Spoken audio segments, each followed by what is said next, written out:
할렐루야.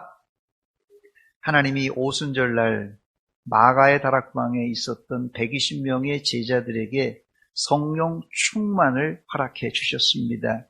성령 충만을 주신 이유는 내적으로는 신앙의 급성장이 일어났고 외적으로는 복음 전파로 이어졌습니다. 또한 이런 성령 충만은 우리 교회가 올해 목표하는 처음 사랑의 다른 표현입니다. 그러므로 올해 처음 사랑을 회복하기를 원하시는 분들은 반드시 성령 충만을 체험하셔야 됩니다. 오늘 본문은 성령 충만한 제자들이 예루살렘 거리로 나가 전도했을 때 예루살렘 안에 이 폭발적인 전도의 열매가 맺혔습니다. 첫 번째, 그렇다면 베드로 사도가 어떤 복음을 전했길래 예루살렘에 대대적인 부흥이 일어나는 것입니까? 이 베드로 사도의 설교의 중심은 예수 그리스도의 십자가와 부활이었습니다. 베드로는 모인 무리에게 할 말이 많았어요. 베드로는 3년 6개월 동안 예수님을 쫓아다니면서 기적을 보았고 병 고침을 수없이 받고 귀신을 쫓아내는 장면을 여러 차례 본인도 그렇게 행했고 또 오병이어의 기적을 이제 목격했던 사람입니다. 그러니 할 말이 얼마나 많았겠습니까? 그러나 베드로는 다른 말하지 않고 예수님의 십자가와 부활을 증거했습니다. 그런데 예수님의 십자가와 부활은 갑자기 나온 이야기가 아닙니다. 이미 구약에 예언된 말씀입니다. 베드로 사도는 예수님의 십자가와 부활을 다윗의 시편 제18편을 인용해서 예수님이 메시아임을 증명했습니다. 본문 25절 말씀에 보니까 다윗이 그를 가리켜 이르되 내가 항상 내 앞에 계신 주를 배웠으며 나로 요동하지 않게 하기 위하여 그가 내 우편에 계시도다 그랬습니다.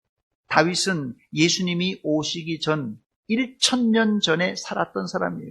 예수님과 다윗은 1000년의 간격이 있는 사람이에요. 여러분 1000년 전에 있는 사람하고 여러분이 소통이 되겠어요? 그러나 그는 이미 자기 앞에 계신 주님을 생생하게 배웠다, 보았다 이렇게 고백하고 더 나아가 주님이 내 우편에 계심을 확신함으로 자신은 환난 가운데 요동하지 않을 수 있었다고 고백하고 있습니다.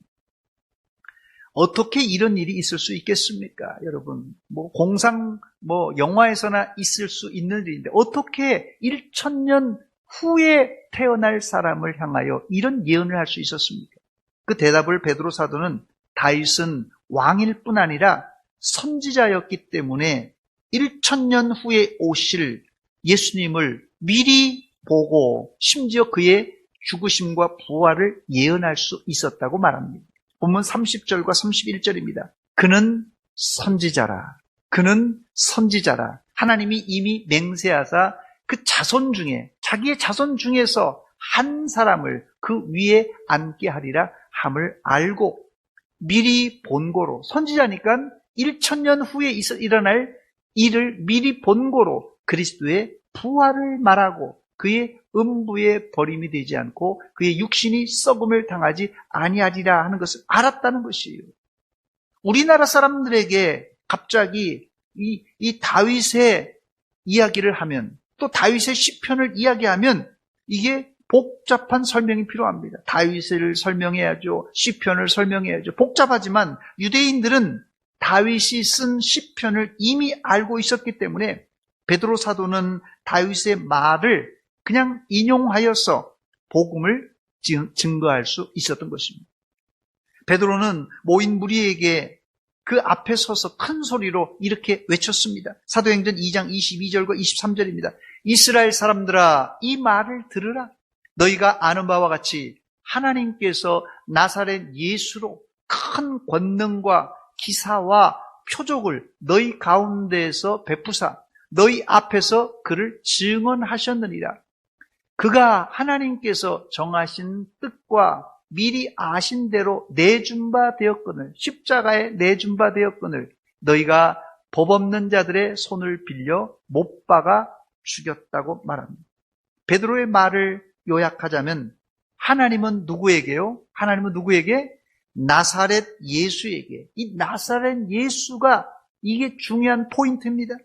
하나님이 나사렛 예수에게 큰 권능과 기사와 표적을 행하게 하셨고, 예수님이 3년 6개월 동안 행하셨던 병고침과 귀신을 내쫓으심과 기적을 통하여 예수님이 누가 됐다고요? 하나님의 아들이심을 증거했다고 그랬어요.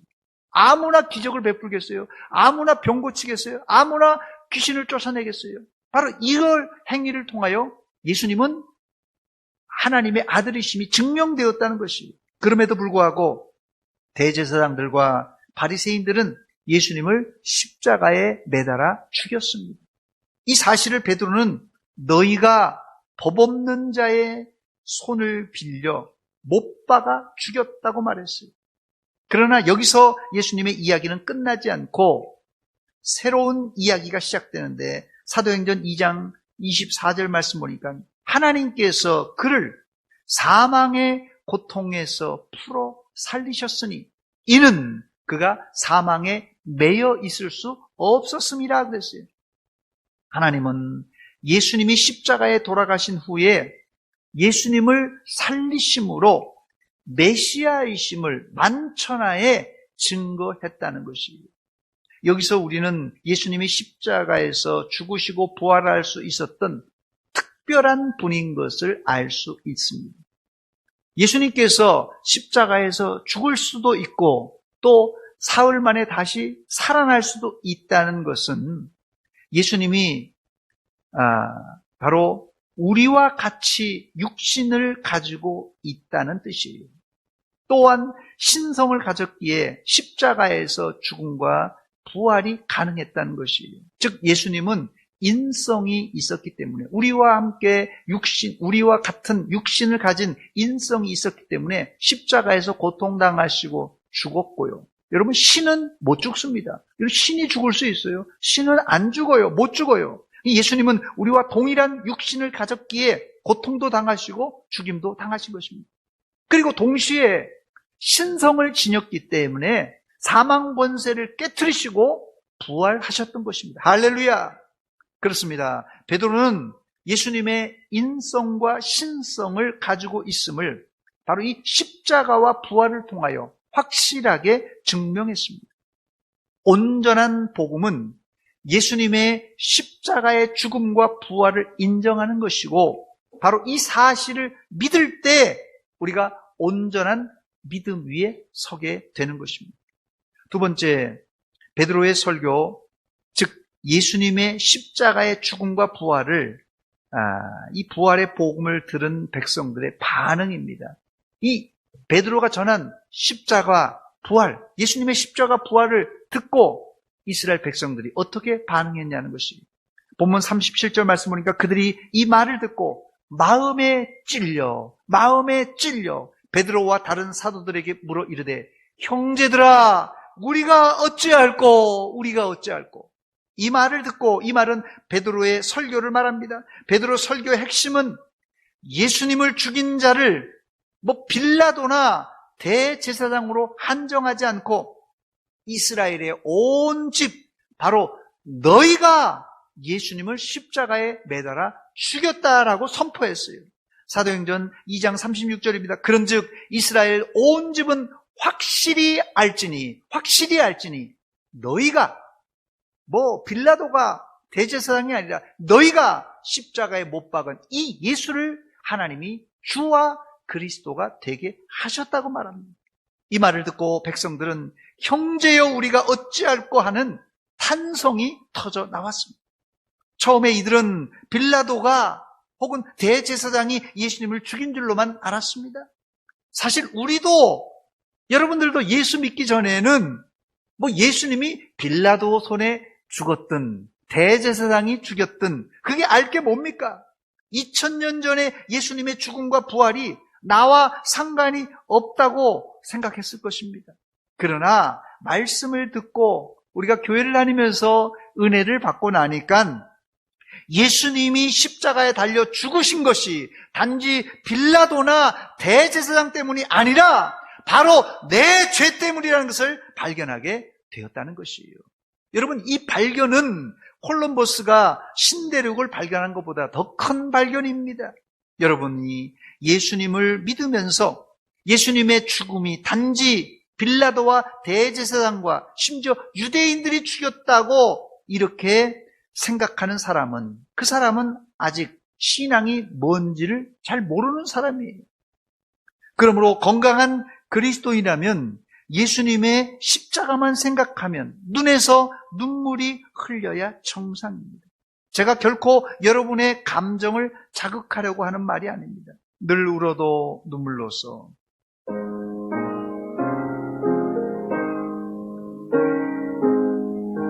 늘 울어도 눈물로써 목 아플 줄 알아 몸 밖에 드릴 것 없어. 이 몸 바칩니다. 이 몸 바칩니다. 웬 말인가? 웬 말인가? 날 위하여 날 위하여 주 돌아가셨나? 주 돌아가셨나? 이 벌레 같은 날 위해 큰해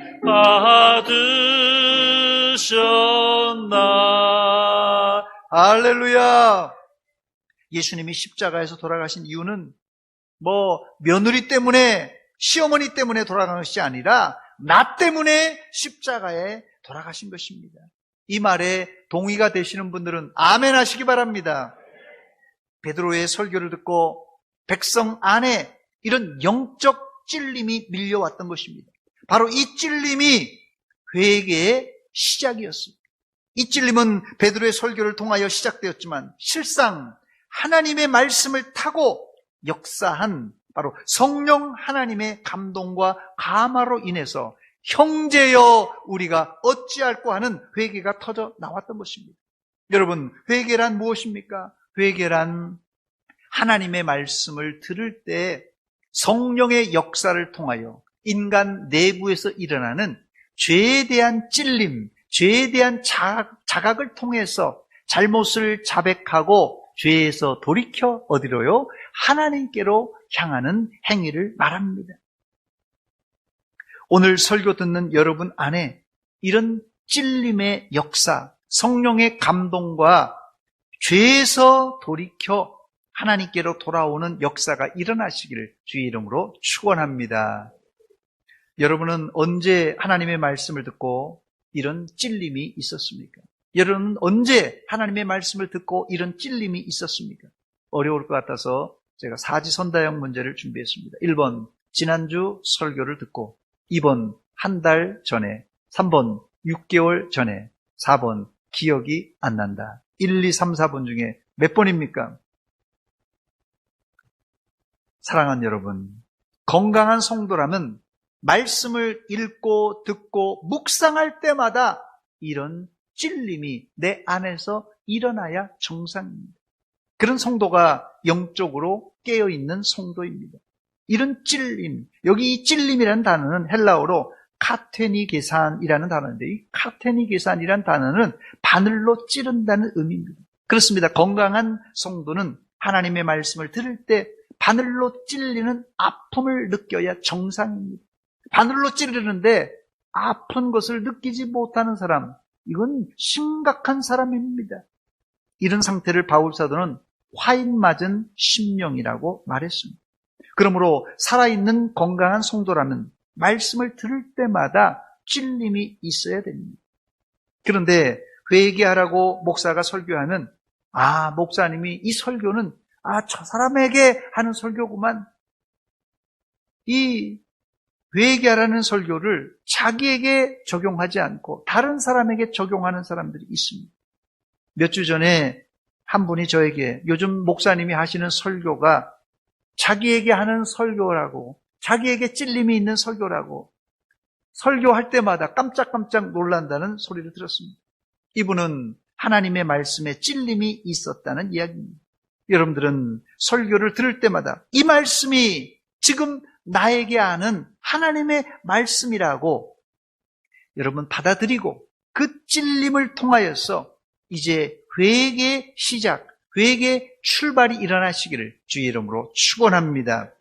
세 번째, 베드로의 설교를 듣고 돌아온 백성들은 생명에 이르는 회개를 했습니다. 생명에 이르는 회개란 말은 사도행전 11장 18절에 나오는 단어인데요. 그들이 이 말을 듣고 잠잠하여 하나님께 영광을 돌려 이르되 그러면 하나님께서 이방인에게도 생명 얻는 회개, 생명 얻는 회개를 주셨다 하니라 그랬습니다. 우리가 믿는 이 웨스트민스터 대요리 문답 제76문에 보니까 생명에 이르는 회개란 무엇인가라는 질문이 있습니다. 그 항목에 보면 생명에 이르는 회개란 하나님의 성령과 말씀에 의해서 죄인이 마음속에 이루어지는 구원의 은혜라는 이런 말이 있습니다. 여기서 우리는 생명에 이르는 회개의 첫 번째 단계는 하나님의 말씀과 성령의 역사로 시작되는 구원의 은혜입니다. 두 번째, 생명에 이르는 회개의 2단계는 자기의 죄의 위험성과 더러움과 추악함을 보고 느끼고 통회하는 죄에 대해 아파하는 단계입니다. 생명에 이르는 회개의 세 번째 단계는 모든 죄를 떠나 하나님께로 돌아와 죄를 떠나 하나님께 돌아오는 단계고, 마지막 생명에 이르는 회개의 네 번째 단계는 범사에 새로 순종하며 하나님과 함께 끊임없이 동행하기로 노력하는 단계입니다. 여러분들은 죄를 회개할 뿐 아니라 죄를 통회하며 죄에서 돌이켜 하나님께로 돌아와 말씀에 순종하는 성도가 되시기를 주의 이름으로 축원합니다. 주님 뜻대로 살기로 했네.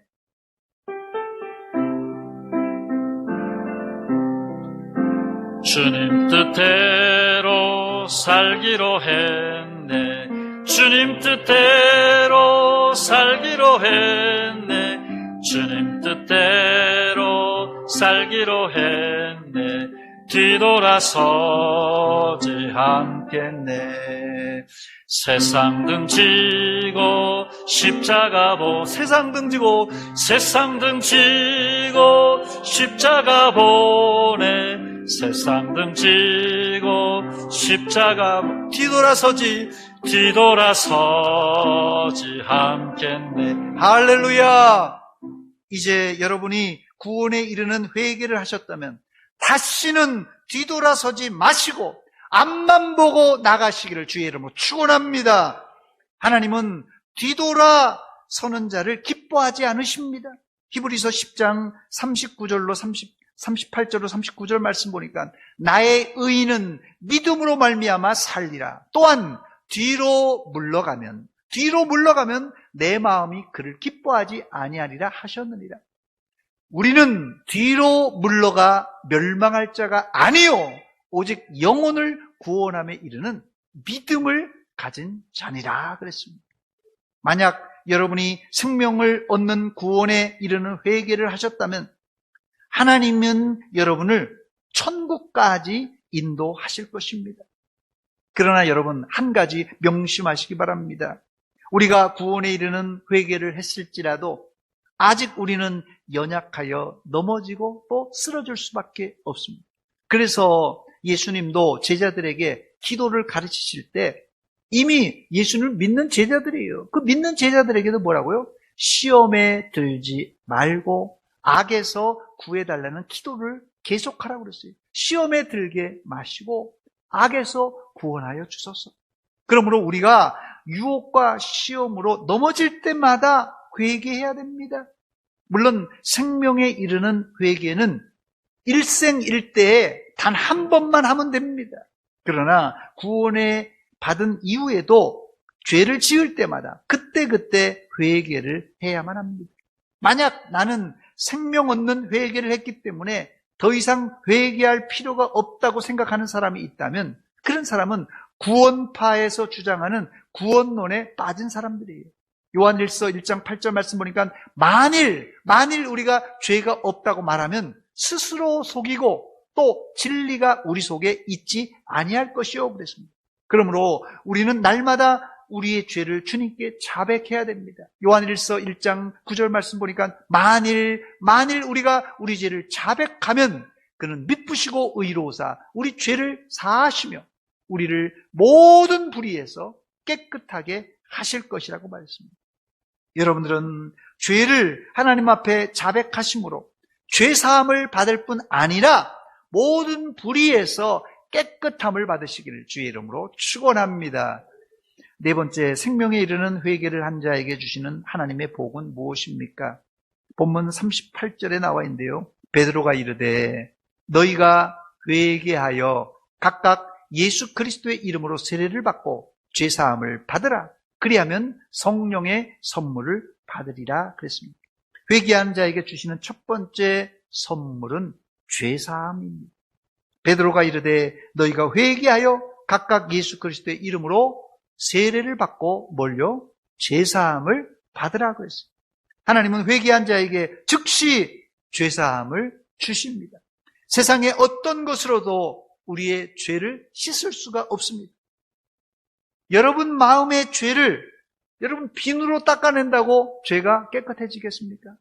표백제로 닦아낸다고 여러분의 죄가 깨끗해지겠습니까? 우리 마음의 죄는 반드시 하나님 앞에 나와 회개해야 그 죄를 씻음 받을 수 있습니다. 그러나 여기서 조심해야 될 것은 회개하면 죄를 씻어 주시니까 함부로 죄짓고 또 회개하고 또 죄짓고 또 회개하는 것은 예수님의 십자가의 구속을 욕보이는 행위입니다. 그러므로 회개함으로 속죄함 받았다면 예수님께서 간음하다가 현장에 붙들린 여인에게 당부했듯이 다시는 죄를 짓지 말라. 다시는 죄를 짓지 말라. 이 말을 우리가 명심해야 될 것입니다. 죄짓고 회개하고 또 죄짓고 회개하는 것은 진정한 회개가 아닙니다. 두 번째, 회개한 자에게 하나님은 성령을 선물로 주신다고 그랬어요.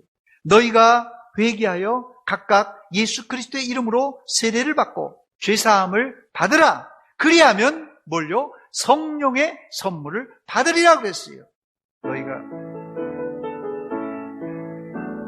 너희가 회개하고 예수 이름에 세례를 받으며 죄사함 받은 내게 주 예수님은 성령으로 선물 주시리. 오 할렐루야, 오 할렐루야, 오 할렐루야. 나의 죄를 회개하니 오 할렐루야, 오 할렐루야, 오 할렐루야. 보혜사가 오셨네. 너희가 믿을 때에 주가 약속한 성령 받았느냐? 그의 약속을 믿고 주께 구하면 성령으로 충만케 되리. 오 할렐루야, 오 할렐루야, 오 할렐루야. 성령 충만 받으라. 오 할렐루야, 오 할렐루야, 오 할렐루야. 성령 충만 받으라. 할렐루야. 선물은 공짜로 주는 겁니다. 선물은 공짜로 주는 거예요. 즉 회개하면 하나님은 즉시 죄를 씻어주는 동시에 성령을 선물로 주십니다. 세 번째, 회개한 자에게 하나님은 기쁨을 선물로 주십니다. 사도행전 2장 46절 말씀입니다.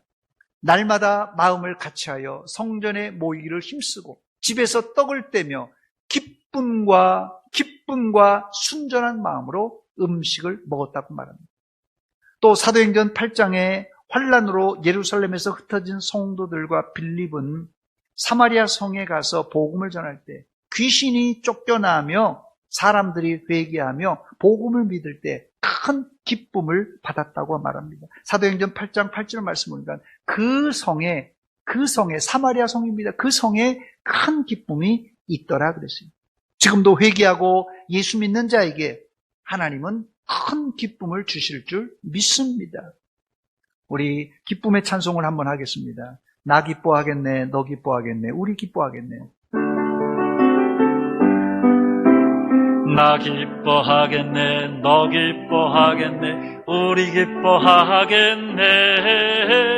나 기뻐하겠네, 너 기뻐하겠네, 우리 기뻐하겠네. 주 말씀하시길, 주 말씀하시기를 죄사슬 끊겼네, 우리 기뻐하겠네. 할렐루야. 나 기뻐하겠네, 너 기뻐하겠네, 우리 기뻐하겠네.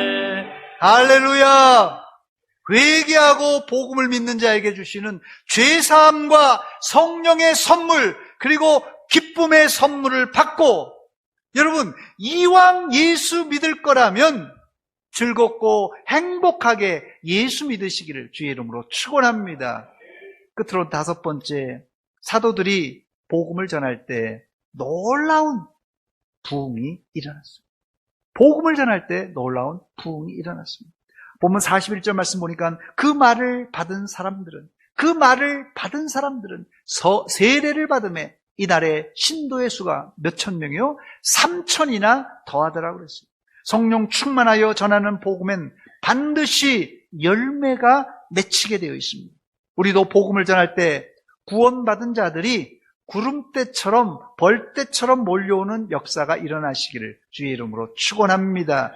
여기 41절 말씀에 그 말을 받은 사람들이란 말이 나오는데, 그 말을 받은 사람들이란 말은 이 말을 받다에 해당하는 헬라어는 이 아포덱사메노나이라는 좀 어려운 단어인데요. 아포덱사메노나이라는 단어인데요. 이거는 기쁨으로 말씀을 받아들였다, 이런 뜻입니다. 원래 이 단어는 사람을 친절하게 환대한다, 자기 집에 들어오는 손님을 기쁨으로 환대한다, 그런 뜻입니다. 말씀을 들을 때 마치 귀한 손님을 영접하듯이 그 말씀을 받아들인다는 뜻이 바로 이 아포덱사메노이라는 단어입니다. 혹시 강단에서 선포되는 말씀이 부담되고 말씀을 지키기가 벅찰 때가 있을 것입니다. 나를 부인하고 내 십자가를 지고 주님을 따라가는 길이 결코 쉽지 않습니다, 여러분. 그러나 이 말씀이 하나님의 말씀이라는 확신이 있다면 이 말씀에 순종하시기 바랍니다. 그때 그 말씀이 나를 살리고 우리를 살리는 생명의 말씀이 될 줄 믿습니다. 목사가 기도하세요 해도 그렇게 얘기 들어서 좀 하기 싫지만 기도하래도 억지로 기도하는 것도 기도 안 하는 것보다는 낫지만은, 이 아포덱사메노이라는 뜻은 목사가 기도하라는 말을 기쁨으로 받고 순종한다는 뜻입니다. 구레네 시몬이 억지로 십자가를 지었어요. 그 억지로 진 십자가가 나중에는 복된 십자가가 되었습니다. 억지로 진 십자가가 복되었다면 순순히 기쁨으로 진 십자가는 어땠겠습니까? 본문에는 기적이 일어난다고 했는데요. 본문에 일어난 기적이 뭡니까? 바로 예루살렘 초대교회 대대적인 부흥이 일어난 것입니다. 하나님 말씀에 기쁨으로 순종하는 성도와 교회에 이런 부흥이 일어날 줄 믿습니다. 말씀을 마칩니다. 생명에 이르는 회개, 생명에 이르는 회개는 우리를 구원으로 인도하십니다. 그러나 우리는 안타깝게도 구원 이후에도 연약하여 넘어지고 자빠질 수밖에 없는 존재입니다. 그럴 때마다 주님은 우리를 다시 일어나라고 독려하시며 힘을 주십니다. 여러분, 강단에서 선포되는 말씀이 혹시 부담되고 힘들지라도 아멘하고 순종하시기 바랍니다. 아멘하고 순종할 때 여러분 개인에게는 구원이 임하고 우리 교회 공동체 안에는 초대교회에 일어났던 놀라운 부흥이 재현될 것입니다. 여러분들이 바로 그 부흥의 주인공들이 되시기를 주의 이름으로 축원합니다. 기도하겠습니다. 하나님, 우리 아버지, 은혜와 사랑을 감사드립니다. 이 아침에 하나님의 말씀으로 도전받게 하신 하나님, 예루살렘 초대교회 120명의 제자들에게 성령을 부어주신 것은 개인이 은혜 받고 신앙의 급속한 성장이 일어날 뿐 아니라 밖으로 나가 복음을 증거하라고 성령 충만하게 역사하셨습니다. 성령 충만한 결과 복음을 증거했을 때 3,000명이 회개하고 돌아오는 놀라운 부흥의 역사가 일어났습니다. 하나님, 지금 시대에도 우리가 제대로 복음을 듣고 말씀에 순종하고 이 예수님의 십자가와 부활의 복음을 증거했을 때 이런 놀라운 전도의 열매가 우리의 삶 속에서, 우리 공동체 안에서 계속해서 일어나게 하여 주시옵소서. 예수님의 이름으로 기도하옵나이다. 아멘.